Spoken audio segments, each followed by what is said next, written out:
Garuda punya pasukan baru. Ini 27 nama yang bakal dipanggil Kluivert. Elkan Bagot absen.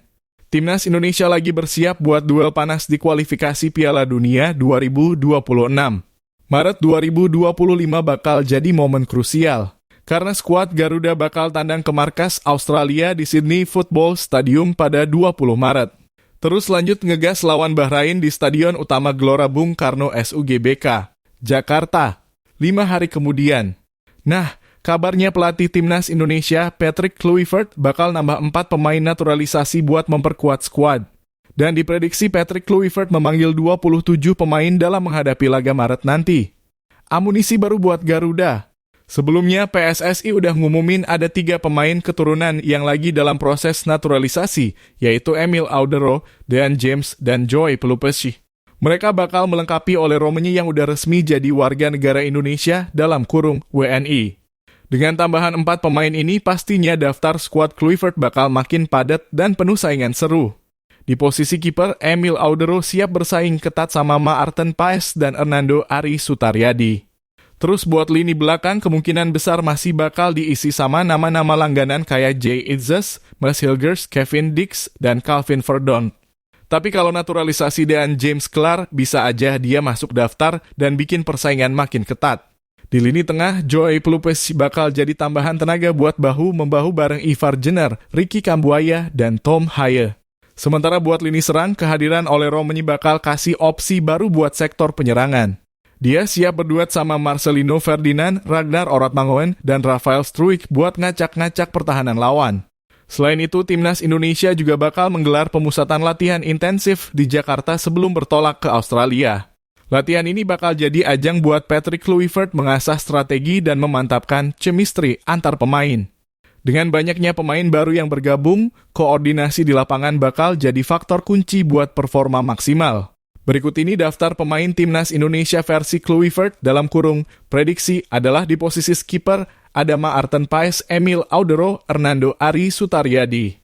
Kemudian di posisi back ada Jay Itzes, Jordi Amat, Mes Hilgers, Rizky Ridho, Kevin Dix, Justin Hubner, Calvin Verdonk, Dean James, Pratama Arhan, Saine Patinama, Sandy Walsh, Asnawi Mangkualam, Yakob Sayuri. Sedangkan di posisi gelandang ada Tom Haye, Nathan Chuaon, Ivar Jenner, Joy Pelupessy, Ricky Kambuaya. Sementara posisi penyerang ada Ragnar Oratmangoen, Marcelino Ferdinand, Egy Maulana Fikri, Rafael Struijk, Ole Romani, Liano Reijnders. Elkan Bagot gak ikut. Kenapa? Nah, ada satu nama yang gak ada di daftar, yaitu Elkan Bagot. Padahal sebelumnya Kluivert sempat ngelirik dia buat masuk ke skuad. Tapi ternyata back Blacpool FC ini milih buat fokus ke klubnya dulu biar dapat menit bermain lebih banyak. Salah satu pengamat bola Roni Pangemanan alias Bung Ropan bilang kalau Elkan udah kasih sinyal ke Kluivert bahwa dia bakal absen dulu sampai setidaknya Juni 2025. Ini bukan berarti Elkan gak mau bela timnas. Dia cuma mau fokus dapat jam terbang lebih banyak di Blacpool FC, kata Bung Ropan di YouTube pribadinya. Meski tanpa Elkan, Kluivert gak perlu pusing.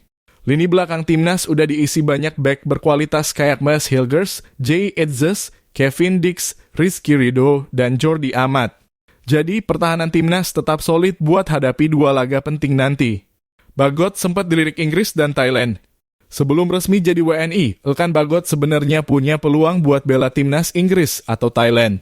Bokapnya dari Inggris sementara dia sendiri lahir di Bangkok.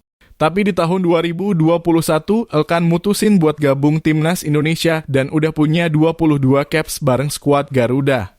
Sesuai aturan FIFA, kalau udah main lebih dari 3 kali di Timnas Senior, pemain nggak bisa pindah federasi. Jadi, nggak ada kemungkinan Elkan balik ke Inggris atau Thailand.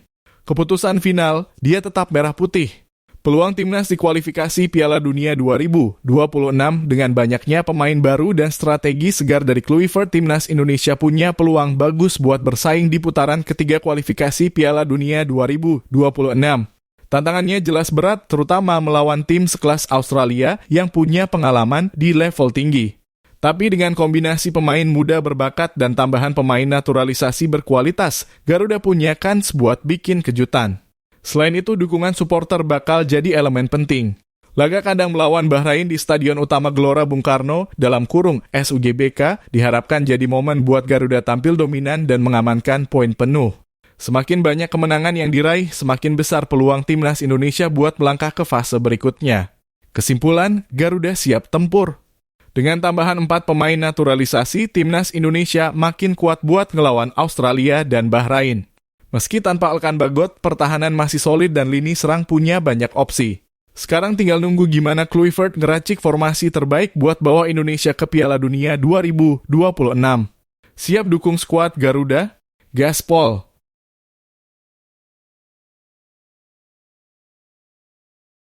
Marcelino Ferdinand bikin heboh. Taktik Sintayong versus Kluivert, mana yang lebih gokil? Timnas Indonesia kini memasuki era baru yang super menarik setelah Patrick Kluivert resmi jadi pelatih kepala. Berita ini pastinya bikin para penggemar bola di Indonesia pada penasaran banget, apalagi dengan gaya main yang bakal dibawa oleh legenda Belanda ini. Kalau dulu kita udah terbiasa dengan gaya kepelatihan Sintayong yang penuh dengan kedisiplinan ala Korea Selatan. Sekarang semua mata tertuju ke Kluivert yang punya filosofi sepak bola beda banget. Salah satu pemain muda berbakat Indonesia yang gak sabar banget sama perubahan ini adalah Marcelino Ferdinand. Buat yang belum tahu, Marcelino adalah gelandang muda yang kini bermain di Oxford United dan sering banget jadi sorotan karena performanya yang kece. Nah, dia bilang kalau dia super excited banget untuk bertemu dengan Kluivert dan pengen banget tahu gimana sih cara pelatih baru ini nerapin taktik buat timnas Indonesia. Beneran gak sabar deh buat ketemu Kluivert. Pengen tahu banget gimana dia bakal bangun tim dan taktik yang bakal diterapin. Pelatih sebelumnya kan main dengan taktik yang beda banget, lebih ke style Korea Selatan yang keras dan disiplin gitu, kata Marcelino di kanal YouTube resmi Oxford United. Wah, jadi Marcelino ini ngomongin soal perbedaan besar antara Sintayong pelatih yang sebelumnya sama Kluivert yang sekarang. Kalau Sintayong terkenal dengan sistem permainan yang sangat disiplin, kerja keras, dan fokus utama ke pertahanan. Kluivert justru lebih ke filosofi menyerang ala sepak bola Belanda yang lebih atraktif. Tentu aja ini bakal jadi perubahan yang seru buat timnas Indonesia, kan? Dulu kita sering lihat timnas mainnya rapat banget, lebih ke bertahan dan nunggu peluang. Sekarang bisa jadi bakal banyak gol dan lebih menyerang. Marcelino pun menambahkan kalau pelatih baru ini punya pendekatan yang lebih menyerang. Pelatih sebelumnya itu lebih ke defensif, tapi Kluivert kan terkenal dengan sepak bola menyerang, jadi pasti bakal banyak perubahan dalam permainan tim, tambah Marcelino.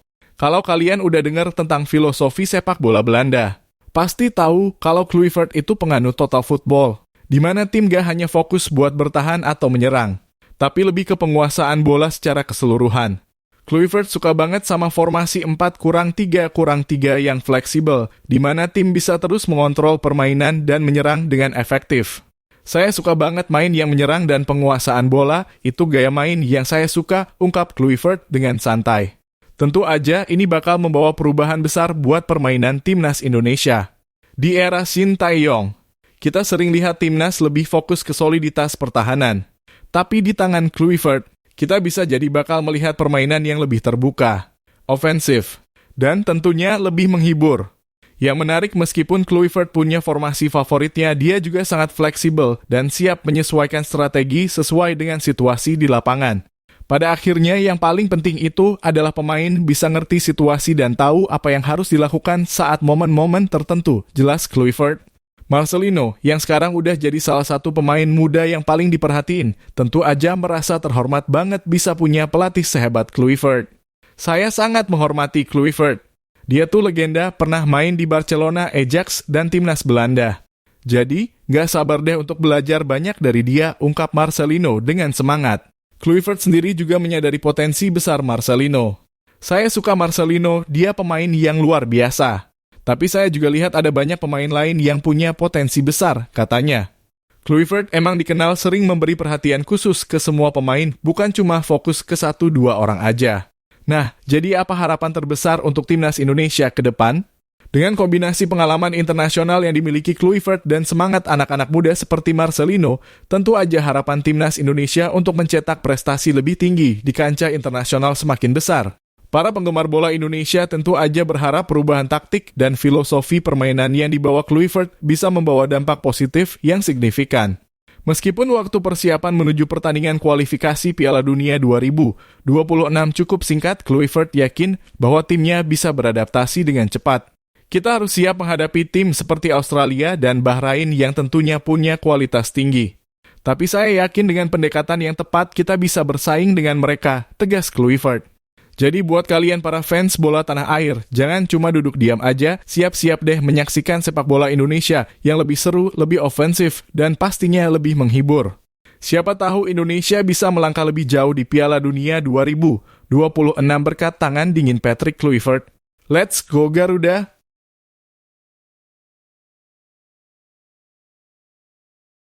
Drama Jayden Oosterwolde, Timnas Indo atau Turki? Netizen heboh. Bro, lo udah denger belum soal drama Jayden Oosterwolde? Nih, pemain belakang Fenerbahce yang lagi cedera ACL ini lagi jadi bahan gosip panas di kalangan fans bola. Jadi gini, Alex Pastoor, asisten pelatih Timnas Indonesia, sempat ketahuan nongkrong di Dolmabahçesaray Bahçesi, Istanbul, Turki. Gak lama setelah itu, Doi ngepost foto di Instagram lengkap sama emoticon burung sama bendera Indonesia. Udah kebayang dong maksudnya? Netizen langsung berspekulasi kalau Pastoor lagi gerilya buat ngebujuk Jayden Oosterwolde gabung ke Timnas Garuda. Nah, kebetulan Jayden ini main di Fenerbahce, klub gede yang berbasis di Istanbul, pas banget sama lokasi Pastoor. Terus media Turki 1907 Bros malah makin nyebar gosip kalau Pastoor emang udah ketemuan langsung sama Jayden buat ngebahas kemungkinan dia main buat Timnas Indonesia. Nah, ternyata berita ini bikin netizen Turki kepanasan. Banyak yang langsung nanya-nanya di medsos, kenapa nggak buat Timnas Turki aja, bos? Salah satunya akun X @fredvekli yang nyeletuk, nggak bisa masukin dia ke Timnas Turki aja. Terus ada juga @emrevenerbch yang nambahin, nggak bisa gitu kita lakukan sebagai orang Turki. Dia bakal main di sini 5 tahun, nggak? Wih, kayaknya mereka pada ngebet banget ya. Tapi bro, gabung ke Timnas Turki tuh nggak gampang.